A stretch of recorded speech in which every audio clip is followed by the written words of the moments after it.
Hello दोस्तों, नमस्कार। बात कर लेते हैं आज के दिन भर की सारी बड़ी खबरों की दोस्तों, जहां सबसे पहले आपको बताएंगे फिर एक बार फ्रांस ने रूसी टैंकर को किया जब्त, भूमध्य सागर में मचा बवाल। दोस्तों वहीं बताएंगे अमेरिकी टैरिफ तनाव के बीच प्रधानमंत्री नरेंद्र मोदी जी और ब्राजील के राष्ट्रपति लुला दा सिल्वा की हुई आपस में बात। दोस्तों बताएंगे इनका भारत आने को लेकर क्या है प्लान दोस्तों, और कैसे ट्रम्प के टैरिफ नीति को दिया जाएगा तगड़ा झटका। तो वहीं ट्रम्प के बोर्ड ऑफ पीस में शामिल होकर बहुत बुरे फंसे पाकिस्तान के पीएम शहबाज शरीफ, देश में भारी बवाल मचा। दोस्तों हालत ऐसी हो गई है कि मुंह छुपाते फिर रहे हैं। बताएंगे सबसे बड़ी खबर, लेकिन चौंकाने वाली बात आपको बताएंगे कि यूरोप कैसे दूर खड़ा रहा और ट्रम्प के आगे झुक गया मुस्लिम वर्ल्ड। दोस्तों उठे कई गंभीर सवाल। वहीं 26 जनवरी पर आतंकी पन्नों की साजिश हुई नाकाम, दिल्ली पुलिस ने ठोका मुकदमा। वहीं आपको बताएंगे वो कौन से हैं 33 सवाल जो जनगणना में आपसे पूछे जाएंगे। सरकार ने जारी कर दी डिटेल। बताएंगे जनगणना 2027 के लिए अधिसूचना जारी कर दी गई है। दोस्तों मकानों की गिनती के 33 सबसे बड़े सवाल आपसे जाएंगे पूछे, जो हम आपको बताने वाले हैं। दोस्तों वहीं बताएंगे क्या महंगी होगी बिजली, क्या अब मुफ्त बिजली का दिन गए, सरकार ने जारी किया एनईपी ड्राफ्ट, क्या है इस पर बड़ी जानकारी। एक एक करके सारी खबर आपको विस्तार से बताने वाले हैं। बस आप वीडियो के अंत तक बने रहिएगा। और खबरों में आगे बढ़ने से पहले अगर आप भी मानते कि भारत किसी के दबाव में आने वाला अब देश नहीं रहा, ये 2014 के बाद का नया भारत है, तो इस वीडियो को लाइक करके चैनल को सब्सक्राइब करके बेल आइकन दबा के कमेंट में जय हिंद कह दीजिएगा। अब बात करते हैं पहली सबसे बड़ी खबर की, जहां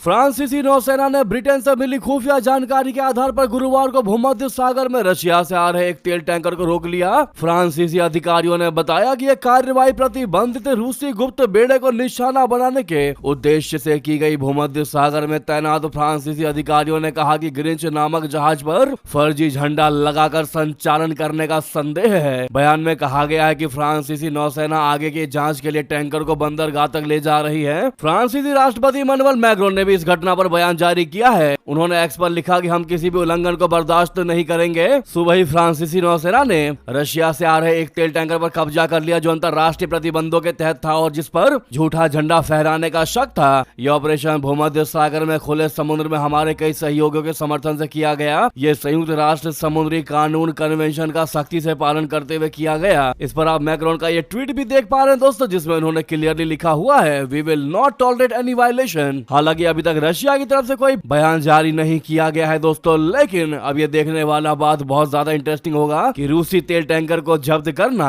क्या फ्रांस को भारी पड़ता है। दोस्तों क्या व्लादिमीर पुतिन इसका जवाब देंगे, ये देखने वाली बात होगी। इसीलिए चैनल पर पहली बार आए तो सब्सक्राइब करके बेल आइकन जरूर दबा लीजिएगा। अगली खबर की बात करते हैं, जहां पर अमेरिकी टैरिफ तनाव के बीच प्रधानमंत्री मोदी जी ने लुला दा सिल्वा से की बात। जल्द भारत आएंगे ब्राजील के राष्ट्रपति। दोस्तों प्रधानमंत्री नरेंद्र मोदी जी ने बृहस्पतिवार को ब्राजील के राष्ट्रपति लुइज इनाजियो लुला दा सिल्वा से बात की। इसके साथ ही प्रधानमंत्री मोदी जी ने इस बात पर जोर दिया कि ग्लोबल साउथ के साझा हितों को आगे बढ़ाने के लिए घनिष्ठ सहयोग आवश्यक है। प्रधानमंत्री मोदी जी ने यह भी कहा कि वो जल्द ही भारत में ब्राजील के राष्ट्रपति का स्वागत करने के लिए उत्सुक हैं। एक आधिकारिक बयान के मुताबिक मोदी जी और ब्राजील के राष्ट्रपति के बीच फोन पर हुई बातचीत में दोनों नेताओं ने साझा चुनौतियों से निपटने में सुधारित बहुपक्षवाद के महत्व पर जोर दिया। मोदी जी ने एक्स पर एक पोस्ट में कहा, जो आप सामने देख पा रहे हैं। उन्होंने कहा कि राष्ट्रपति लुला से बात करके बहुत खुशी हुई। हमने भारत ब्राजील रणनीतिक साझेदारी में प्रगति की समीक्षा की, जो आने वाले वर्ष में नई ऊंचाई को छूने वाली है। उन्होंने कहा कि ग्लोबल साउथ के साझा हितों को आगे बढ़ाने के लिए हमारा घनिष्ठ सहयोग अत्यंत महत्वपूर्ण है। मैं जल्द ही भारत में उनका स्वागत करने के लिए उत्सुक हूँ, एक्साइटेड हूँ। ऐसे में आप भी दोस्तों मोस्ट वेलकम टू इंडिया जरूर कह दीजिएगा लुला दा सिल्वा को। साथ ही साथ अगली खबर की बात करते हैं, जहाँ पर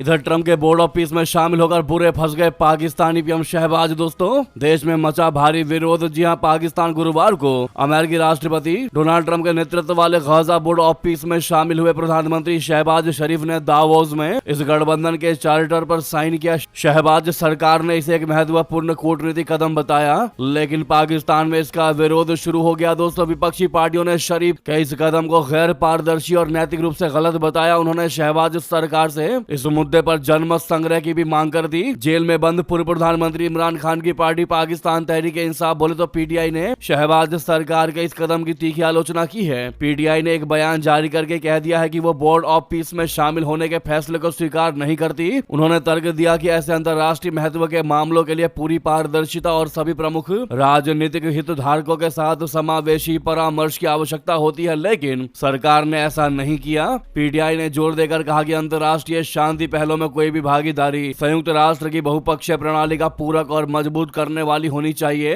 न कि समानांतर संरचनाएं बनाने वाली जो वैश्विक शासन को जटिल बना सकती है। इमरान खान की पार्टी ने कहा कि सरकार तब तक औपचारिक भागीदारी वापस ले ले जब तक कि एक पूरी परामर्श प्रक्रिया जो पाकिस्तान संसद की जांच के अधीन हो और जिसमें इमरान खान शामिल हो पूरी ना हो जाए। फलस्तीनी लोगों के प्रति समर्थन व्यक्त करते हुए दोस्तों पीटीआई ने साफ कर दिया कि वो ऐसे किसी भी योजना को स्वीकार नहीं करेगा जो गाजा या पूरे फलस्तीन के लोगों की इच्छाओं के खिलाफ हो। शहबाज शरीफ पर दबाव बढ़ाते हुए मजलिस वहदत मुस्लिमीन यानी MWM के प्रमुख और सीनेट में विपक्ष के नेता अल्लामा राजा नासिर अब्बास ने इस कदम को नैतिक रूप से गलत और भ्रामक बताया है।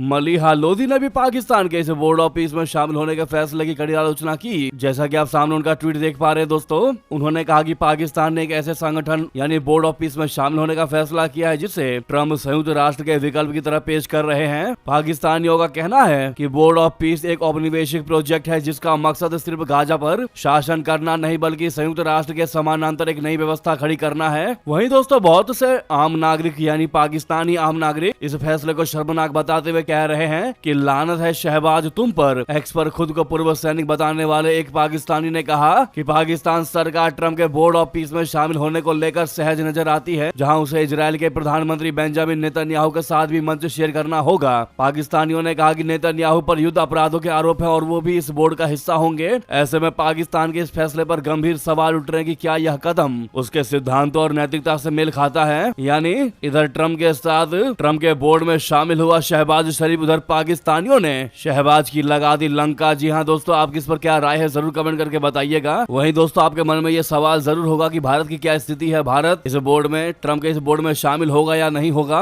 तो आपको बता दें फिलहाल अमेरिकी राष्ट्रपति ट्रम्प की ओर से पेश किए गए बोर्ड ऑफ पीस के हस्ताक्षर समारोह में अपना भारत बिल्कुल भी शामिल नहीं हुआ। ये पहल दावोस में विश्व आर्थिक मंच के इतर आयोजित की गई थी और इसका उद्देश्य गाजा में अस्थायी शांति की दिशा में काम करना बताया गया है। वहीं भारत के अलावा फ्रांस, ब्रिटेन, चीन, जर्मनी सहित कई प्रमुख देश भी हस्ताक्षर समारोह में मौजूद नहीं थे दोस्तों। वहीं Germany, Italy, Paraguay, Russia, Slovenia, तुर्की और यूक्रेन जैसे कुछ देशों ने निमंत्रण पर अब तक स्पष्ट रुख नहीं अपनाया है। प्रधानमंत्री नरेंद्र मोदी जी को इस बोर्ड में शामिल होने का निमंत्रण दिया गया था, लेकिन भारत ने अब तक इस पर कोई अंतिम निर्णय नहीं लिया है दोस्तों, ना हाँ ना कहा है। हमारा सवाल आपसे यही है दोस्तों कि भारत को क्या रुख अपनाना चाहिए ट्रम्प के इस बोर्ड पर? क्या भारत को शामिल होना चाहिए या फिर बिल्कुल भी नहीं? दोस्तों एक प्रिय भारतीय होने के नाते, भारत के जिम्मेदार नागरिक होने के नाते दोस्तों इस सवाल का जवाब आप लोग सोच विचार कर जरूर दीजिएगा और आपके इस कमेंट से भारत की क्या राय है दोस्तों ये पता लगता है तो जाहिर तौर पर कमेंट कीजिएगा। आपको बता दें दोस्तों इस खबर में एक चीज देखने को मिली कि यूरोप देश जितने भी थे वो दूर खड़े दिखाई दिए दोस्तों, लेकिन ट्रम्प के आगे मुस्लिम वर्ल्ड झुक ही गया। बता दें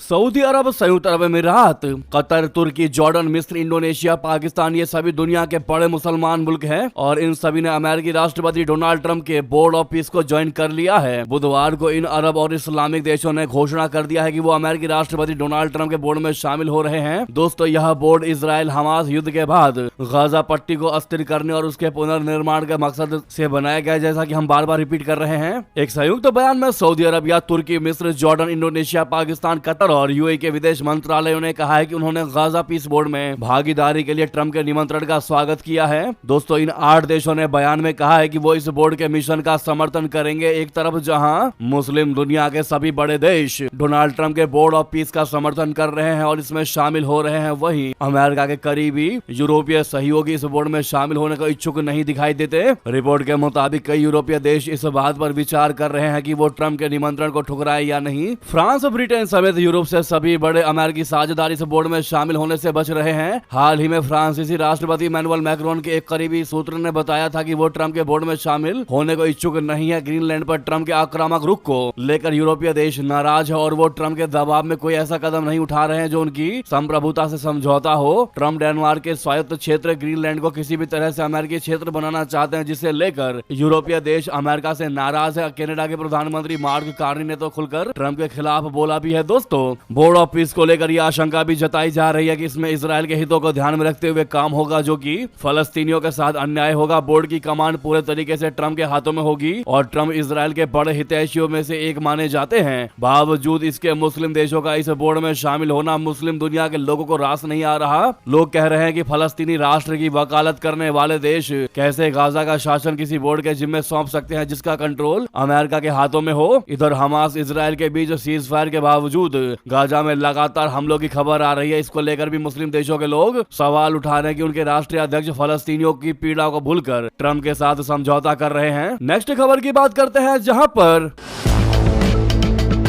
26 जनवरी गणतंत्र दिवस पर आतंकी पन्नों की साजिश हुई नाकाम। दिल्ली पुलिस ने ठोका मुकदमा। पोस्टर वाले दावे की निकली हवा। दोस्तों, बता दें, गणतंत्र दिवस यानी 26 जनवरी से ठीक पहले दिल्ली पुलिस ने आतंकी पन्नू पर शिकंजा कस दिया है। 6 फॉर जस्टिस के मुखिया गुरपतवंत सिंह पन्नू के खिलाफ FIR दर्ज कर ली गई है। उसने 26 जनवरी पर दिल्ली में गड़बड़ी फैलाने की धमकी दी थी। दिल्ली पुलिस की स्पेशल सेल ने यह कड़ा एक्शन लिया है। आपको बता दें कि न्यूज 18 इंडिया ने ही सबसे पहले पन्नू की इस आतंकी साजिश का खुलासा किया था। पुलिस ने पन्नू पर भारतीय न्याय संहिता बोले तो BNS की बेहद गंभीर धाराओं में केस दर्ज किया है। वो लगातार भारत के खिलाफ जहर उगल रहा है, मगर सुरक्षा एजेंसियां उसकी हर चाल पर नजरें बनाए हुए हैं। दोस्तों, स्पेशल सेल ने पन्नू के खिलाफ BNS की धारा 196, 197, 152 और 61 के तहत मुकदमा दर्ज किया है। ये धाराएं भारत के खिलाफ साजिश रचने के लिए है। पन्नू देश की संप्रभुता और अखंडता को खतरा पहुंचा रहा है। वो आपराधिक साजिश रचकर माहौल खराब करना चाहता है। पुलिस का कहना है कि पन्नू के मंसूबों को किसी हाल में कामयाब नहीं होने दिया जाएगा। 26 जनवरी को लेकर सुरक्षा व्यवस्था पहले से ही चाक चौबंद है। दोस्तों, वहीं आपको बता दें, पहली बार वायुसेना के बैंड में शामिल होंगी महिला अग्निवीर। 144 वायु सैनिकों का मार्चिंग दस्ता भी चलेगा साथ। जी हां, देश के इतिहास में पहली बार 77वें गणतंत्र दिवस परेड में भारतीय वायुसेना के बैंड में 9 महिला अग्निवीर शामिल होंगी। दोस्तों, जो कर्तव्य पथ पर अपने वाद्य यंत्रों से मधुर संगीत बजाते हुए मार्च करेंगी। अधिकारियों ने गुरुवार को ये जानकारी दी। भारतीय वायुसेना IAF ने यहाँ आयोजित प्रेस वार्ता में बताया कि फ्लाइट लेफ्टिनेंट अक्षिता धनखड़ 26 जनवरी को औपचारिक परेड से पहले राष्ट्रपति द्रौपदी मुर्मू जी का राष्ट्रीय ध्वज फहराने के दौरान सहयोग करेंगी। ऐसे में इन 9 महिला अग्निवीरों को दोस्तों आप लोग all the best of luck जरूर कमेंट में कहिएगा। अगली खबर की बात करते हैं, जहां UAE ने भारतीय दूतावास को सौंपी 900 से अधिक भारतीयों की सूची। जल्द होगी इन सभी की रिहाई। दरअसल भारत और संयुक्त अरब अमीरात UAE के बीच रिश्ते में एक और सकारात्मक कदम देखने को मिल रहा है, जहां अब UAE की सरकार ने जेल में बंद 900 से भी ज्यादा भारतीय नागरिकों को रिहा करने का आदेश दिया है। यह निर्णय UAE के नेतृत्व की तरफ से नवंबर 2025 के अंत में जारी की गई मानवता आधारित पहल के तहत लिया गया है। इसके लिए UAE ने 900 से अधिक भारतीय नागरिकों की सूची अबू धाबी स्थित भारतीय दूतावास को सौंप दी है। सूत्रों के मुताबिक सूची में शामिल लोग विभिन्न कारणों से UAE में हिरासत में थे। ऐसे में अब अबू धाबी स्थित भारतीय दूतावास उनकी रिहाई की प्रक्रिया में मदद करेगा और सुनिश्चित करेगा कि सभी नागरिक सुरक्षित रूप से अपने अधिकारों के साथ वापस जा सकें। वहीं आपको बता दें, जेलेंस्की से मिलकर ट्रंप ने रशिया को दे दी बड़ी चेतावनी। कह दिया पुतिन को ये युद्ध रोकना ही होगा, नहीं तो क्या है। खबर बता दें, दावोस में विश्व आर्थिक मंच पर अपने संबोधन के बाद अमेरिकी राष्ट्रपति ट्रंप ने गुरुवार यानी 22 जनवरी को यूक्रेन के राष्ट्रपति वोलोदिमीर जेलेंस्की से मुलाकात की। दोनों नेताओं ने रूस यूक्रेन के बीच जंग को रोकने पर चर्चा की। जेलेंस्की ने घोषणा की है कि यूक्रेन, रूस और अमेरिका आज यानी शुक्रवार 23 जनवरी को संयुक्त अरब अमीरात में अपनी पहली त्रिपक्षीय बैठक करेंगे। आज रात में ऐसा होने वाला है। दोस्तों, अमेरिकी राष्ट्रपति ट्रंप ने कहा कि उनकी यूक्रेन के राष्ट्रपति वोलोदिमीर जेलेंस्की के साथ बैठक अच्छी रही और रूसी राष्ट्रपति व्लादिमीर पुतिन को उनका संदेश है कि युद्ध समाप्त होना चाहिए। विश्व आर्थिक मंच WEF के वार्षिक सम्मेलन में हिस्सा लेने के बाद स्वदेश लौटने से पहले ट्रंप ने मीडिया के सवालों का जवाब देते हुए कहा कि अमेरिकी प्रतिनिधिमंडल आज या कल पुतिन से मुलाकात करेगा। उन्होंने कहा कि मेरी मुलाकात राष्ट्रपति जेलेंस्की से यहाँ हुई, बैठक हमारी बहुत अच्छी रही। हम आज या कल राष्ट्रपति पुतिन से मुलाकात करेंगे। बाद में जेलेंस्की ने कहा कि उनकी ट्रंप के साथ बातचीत सकारात्मक रही। विश्व आर्थिक मंच की वार्षिक बैठक में अपने विशेष संबोधन के बाद जेलेंस्की ने कहा कि बैठक अच्छी रही और यह हमारे देश के हित में थी। वहीं दोस्तों, आगे आपको बता दें बड़ी खबर,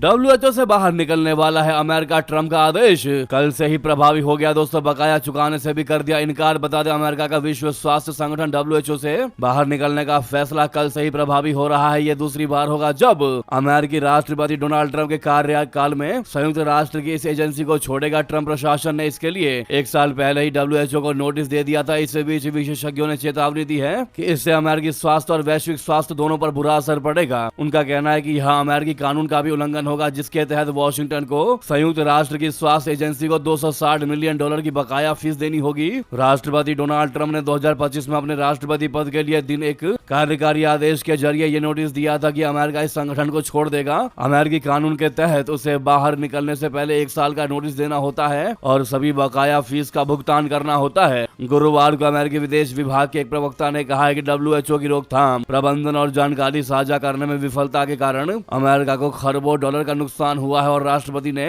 WHO को अमेरिकी सरकार के किसी भी फंड, समर्थन या संसाधन के भविष्य के हस्तांतरण को रोकने के लिए अपने अधिकार का इस्तेमाल किया है। प्रवक्ता ने ईमेल से कहा कि अमेरिकी लोगों ने इस संगठन को आवश्यकता से ज्यादा भुगतान किया है और यह आर्थिक नुकसान संगठन के प्रति किसी भी वित्तीय दायित्व के डाउन पेमेंट से कहीं ज्यादा है। तो उधर आपको बता दें दोस्तों, बांग्लादेश में रोहिंग्या शिविर में लगी भीषण आग, सैकड़ों झोपड़ियां हुई राख, हजारों से भी ज्यादा शरणार्थी हुए बेघर। दोस्तों, बांग्लादेश के कॉक्स बाजार जिले में स्थित रोहिंग्या शरणार्थी शिविर में मंगलवार तड़के लगी भीषण आग ने भारी तबाही मचा दी। कैंप 16 में आग से 335 अस्थायी झोपड़ियां पूरे तरीके से जल गई और 72 अन्य को नुकसान पहुंचा। इस हादसे में 2000 से अधिक रोहिंग्या शरणार्थी बेघर हो गए। दोस्तों, दमकल कर्मियों को आग पर काबू पाने में करीब 3 घंटे लगे। राहत की बात यह रही कि कोई मौत नहीं हुई, हालांकि कुछ लोगों को मामूली चोटें आई हैं दोस्तों। तो वहीं आपको बता दें बड़ी खबर बांग्लादेश से ही जुड़ी, जहां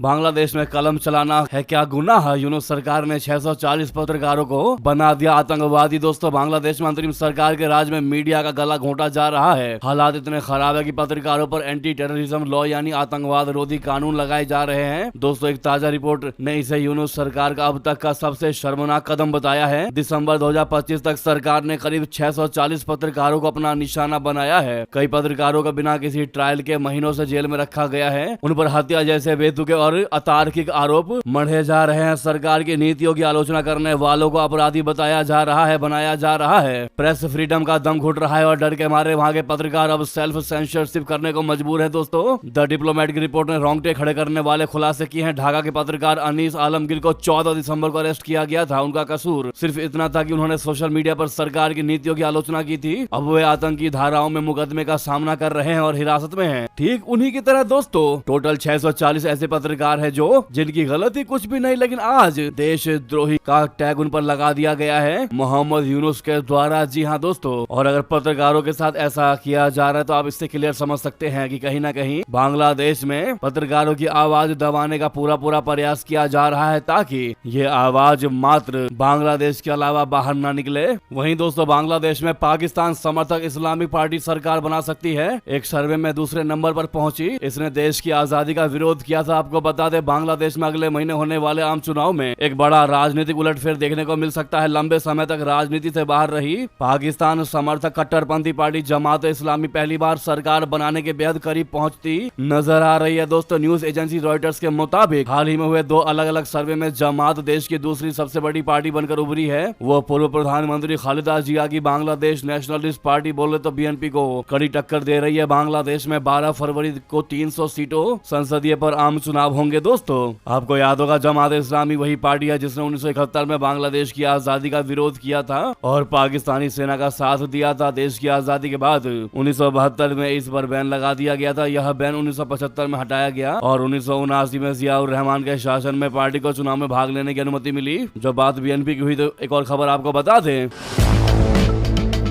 ना दिल्ली ना रावलपिंडी, बांग्लादेश सबसे पहले है। जी हाँ, BNP की पहली रैली में बोले तारिक रहमान। बता दें, बांग्लादेश नेशनलिस्ट पार्टी प्रमुख तारिक रहमान ने कल सिलहट से अपने चुनावी प्रचार का आगाज किया। इस दौरान उन्होंने भारत और पाकिस्तान को लेकर नया नारा भी दे दिया। तारिक रहमान ने कहा कि ना दिल्ली ना पिंडी ना कोई दूसरा देश, पहले बांग्लादेश। इतना ही नहीं दोस्तों, उन्होंने पहले ही रैली में बांग्लादेश की कट्टर धार्मिक पार्टी जमात इस्लामी पर जमकर निशाना भी साधा। तारिक रहमान ने कहा कि अल्लाह हर चीज का मालिक है, लेकिन कुछ लोग जन्नत के टिकट बेचकर बोर्ड खरीदने की कोशिश कर रहे हैं। ये बातें उन्होंने गुरुवार को सिलहट के आलिया मदरसा मैदान में बीएनपी की पहली चुनावी रैली में की। उन्होंने कहा कि वे चुनाव से पहले ही लोगों को धोखा दे रहे हैं, चुनाव के बाद क्या करेंगे ये तो वो सभी जानते हैं। कुछ नेताओं का समर्थन करने का दावा करने वालों को इस देश की जनता ने 1971 में ही देख लिया था। दोस्तों अगली खबर की बात करते हैं, जहां पर सरकार की जिद पर क्रिकेट की कुर्बानी, बांग्लादेश का विश्व कप से हटने का बड़ा फैसला, बीसीबी की आय 60% घटने की आशंका। दोस्तों बता दें, बांग्लादेश क्रिकेट अपने इतिहास के सबसे बड़े संकट के मुहाने पर खड़ा है। सरकार के सलाहकार आसिफ नजरुल के सख्त रुख और राष्ट्रीय प्रतिष्ठा से जुड़े फैसले के चलते बांग्लादेश का T20 विश्व कप 2026 से हटना लगभग तय माना जा रहा है। इस अभूतपूर्व हालात का असर सिर्फ मैदान तक सीमित नहीं रहेगा, बल्कि इससे बांग्लादेश क्रिकेट बोर्ड को करोड़ों का आर्थिक झटका लग सकता है, जबकि खिलाड़ी अपने करियर के सबसे अहम मौके से वंचित होने के कगार पर है। दोस्तों दरअसल बांग्लादेश अपनी हट पर कायम है और आईसीसी के अल्टीमेटम के बावजूद उसने एक बार फिर दोहरा दिया है कि वो भारत में T20 विश्व कप के मैच नहीं खेलेगा। ढाका में गुरुवार को बांग्लादेश क्रिकेट बोर्ड, बीसीबी और खिलाड़ियों की अंतरिम सरकार के खेल सलाहकार आसिफ नजरुल के साथ बैठक हुई। इस बैठक के बाद बीसीबी के अध्यक्ष अमीमुल इस्लाम बुलबुल ने बताया कि उनका रुख स्पष्ट है, क्लियर है। अगली खबर की बात करते हैं, जहां पर दोस्तों शीर्ष नाराजगी के बावजूद भी एक बड़ी और चौंका देने वाली सियासी तस्वीर सामने आई है, जहां महाराष्ट्र से एक ऐसी खबर जानकारी निकलकर सामने आ रही है। कांग्रेस, एआईएमआईएम और बीजेपी ने हाथ मिला लिया है। दोस्तों आप भी चौंक जाएंगे सुनकर। जी हां, शीर्ष नेतृत्व की नाराजगी के बावजूद बीजेपी, एआईएमआईएम और कांग्रेस ने महाराष्ट्र के अमरावती जिले की अचलपुर नगर परिषद में विभिन्न समितियों के अध्यक्षों का निर्विरोध चुनाव सुनिश्चित करने के लिए आसपास में तालमेल किया है। ये घटनाक्रम ऐसे समय सामने आया है जब कुछ दिन पहले ही बीजेपी ने अकोट और अंबरनाथ के स्थानीय निकायों में क्रमशः असदुद्दीन ओवैसी नीति, एआईएमआईएम और कांग्रेस के साथ गठजोड़ किया था। पिछले दिनों अचलपुर में स्थानीय निकाय चुनाव में 41 सदस्यीय नगर परिषद में कांग्रेस ने 15 सीटें जीती थी, जबकि बीजेपी को 9, एआईएमआईएम को 3, निर्दलीयों को 10, जहार जनशक्ति पार्टी को 2 और राष्ट्रवादी कांग्रेस पार्टी को 2 सीटें मिली थी। इस तालमेल के बाद एआईएमआईएम के एक पार्षद को शिक्षा एवं खेल समिति का अध्यक्ष निर्विरोध चुना गया। इसी तरह कांग्रेस के एक सदस्य को जलापूर्ति समिति का अध्यक्ष बनाया गया, जबकि बीजेपी के एक पार्षद को महिला एवं बाल कल्याण समिति की कमान सौंपी गई। दोस्तों तो ये थोड़ी बहुत ही ज्यादा अलग खबर निकलकर सामने आई थी, आपको बताना जरूरी था। अब आप ये खबर जानकर क्या रिएक्शन दे रहे हैं दोस्तों जरूर कमेंट कीजिएगा। वहीं आपको बता दें, केंद्र सरकार ने 27 जनवरी को बुलाई सर्वदलीय बैठक। 28 जनवरी से संसद सत्र होगा शुरू। 1 फरवरी को पेश होगा आम बजट। जी हाँ, संसद के आगामी बजट सत्र के शुरू होने से एक दिन पहले 27 जनवरी को सरकार ने सर्वदलीय बैठक बुलाई है, जिसमें दोनों सदनों के विधायी कार्यों और कुछ अन्य विषयों को लेकर चर्चा की जाएगी। सूत्रों ने बृहस्पतिवार को यह जानकारी दी। संसद का बजट सत्र 28 जनवरी से शुरू होगा और केंद्रीय बजट 1 फरवरी को रविवार को पेश किया जाएगा। जी हाँ दोस्तों, वहीं आपको बता दें वो कौन से हैं 33 सवाल जो जनगणना में आपसे पूछे जाएंगे। सरकार ने जारी कर दी डिटेल्स। दोस्तों जनगणना 2027 के लिए अधिसूचना जारी कर दी गई है। जनगणना में बताना होगा कि घर की दीवार, फर्श और छत पर क्या सामग्री का इस्तेमाल किया गया है। बता दें, देश में जनगणना शुरू होने जा रही है, ऐसे में आपके मन में भी सवाल होगा कि आपसे क्या पूछा जाएगा। ऐसे में केंद्र सरकार ने 33 सवालों की पूरी सूची जारी कर दी है, जो जनगणना अधिकारियों द्वारा घर घर जाकर पूछे जाएंगे, जो आप सामने देख पा रहे हैं। दोस्तों गृह मंत्रालय द्वारा जारी नोटिफिकेशन के मुताबिक इस बार सिर्फ परिवार के सदस्यों की गिनती नहीं होगी, बल्कि आपके घर में कौन सी गाड़ियां हैं, आप कौन सा अनाज खाते हैं और इंटरनेट का इस्तेमाल करते हैं या नहीं करते हैं, ये भी पूछा जाएगा। सरकार न केवल परिवार के सदस्यों की संख्या और मुखिया की जानकारी ले रही है, बल्कि आपकी जीवन शैली और सुविधाओं का भी पूरा ब्यौरा दर्ज किया जाएगा। इसमें घर की छत और दीवार किस सामग्री से बनी है, पीने के पानी और शौचालय की क्या व्यवस्था है, इससे लेकर आपके पास मौजूद गैजेट्स यानी लैपटॉप, स्मार्टफोन और वाहन, कार, बाइक तक की जानकारी शामिल है। अधिसूचना में स्पष्ट किया है कि मोबाइल नंबर केवल जनगणना संबंधित सूचनाओं के लिए ही मांगा जाएगा। बाकी जितने ये सारे सवाल थे दोस्तों आपने स्क्रीन पर देख ही लिए। अगर हम बोलकर बताएं तो ये है वो सवाल जो आपसे पूछे जाएंगे। भवन का नंबर, जनगणना मकान नंबर, जनगणना मकान के फर्श में प्रयुक्त प्रमुख सामग्री, जनगणना मकान के दीवार में प्रयुक्त प्रमुख सामग्री, जनगणना मकान के छत में प्रयुक्त मुख्य सामग्री, जनगणना मकान के उपयोग, जनगणना मकान की हालत, परिवार का क्रमांक, परिवार में सामान्यतः रहने वाले व्यक्तियों की कुल संख्या, परिवार के मुखिया का नाम, परिवार के मुखिया का लिंग, क्या परिवार का मुखिया अनुसूचित जाति या अनुसूचित जनजाति या अन्य से संबंधित है, वही मकान के स्वामित्व की स्थिति क्या है, परिवार के पास रहने के लिए उपलब्ध कमरों की संख्या कितनी है, परिवार में रहने वाले विवाहित दंपतियों की संख्या कितनी है, पेयजल का मुख्य स्रोत क्या है, पेयजल स्रोत की उपलब्धता है कि नहीं, प्रकाश का मुख्य स्रोत क्या है, शौचालय की सुलभता है कि नहीं, शौचालय का प्रकार कैसा है, गंदे पानी की निकासी है कि नहीं, स्नान गृह की उपलब्धता, रसोई घर और एलपीजी या पीएनजी कनेक्शन की उपलब्धता है कि नहीं, खाना पकाने के लिए प्रयुक्त मुख्य ईंधन, रेडियो या फिर ट्रांजिस्टर, टेलीविजन, इंटरनेट सुविधा, लैपटॉप या कंप्यूटर, टेलीफोन या मोबाइल फोन या स्मार्टफोन, साइकिल या स्कूटर या मोटरसाइकिल या मोपेड या कार, जीप, वैन, परिवार द्वारा उपभोग किया जाने वाला मुख्य अनाज, मोबाइल नंबर। जी हाँ, और मोबाइल नंबर केवल जनगणना संबंधी सूचना के लिए ही मांगा जाएगा। ये 33 सबसे बड़े सवाल हैं दोस्तों जो आपसे पूछे जाएंगे जनगणना के समय में। आशा करते हैं आप समझ गए होंगे। इसी बीच दोस्तों ये थी की सारी बड़ी खबरें। आपको खबर कैसी लगी जरूर कमेंट करके बताइएगा। लगे हाथ तो वीडियो को लाइक करके इस चैनल को सब्सक्राइब करके बेल आइकन दबा के कमेंट में जय हिंद कह दीजिएगा। मिलता है अगली बड़ी खबर में। यहाँ तक बने रहने के लिए आप सभी का बहुत बहुत धन्यवाद, बहुत बहुत आभार। जय हिंद, जय भारत।